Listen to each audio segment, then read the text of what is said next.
মাত্র আধা ঘন্টা বাকি, আধা ঘন্টা পরে ওই পূর্ব গগনে সূর্য উদিত হবে। আধা ঘন্টা পরে সূর্য পূর্ব গগনে উদিত হবে। ঠিক এমনি সময়ে কৃষ্ণ ঘুম থেকে জেগে উঠল। জেগে উঠে বলল, চন্দ্রা আমাকে এখনই কাছে যেতে হবে। চন্দ্রা বলল, প্রভু আমার মনোবাসনা পূর্ণ হয়েছে, আমি মনের মতো পূজা করেছি, এখন আমার কোনো আপত্তি নেই, তুমি যদি যাও যাও, আমার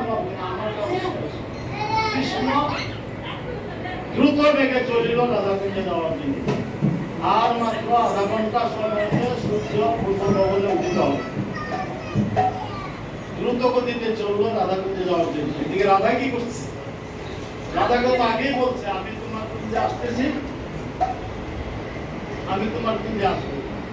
সেই কারণে রাধাও ফুলের মালা গেছে, কৃষ্ণ অপেক্ষায় আছে। সন্ধ্যা গেল, কৃষ্ণ গেল না, মধ্যরাত্রি গেল, শেষ রাত্র গেল, মাত্র এখন আর আধা ঘন্টা বাকি আছে, পূর্ব গগনে সূর্য উদিত হবে।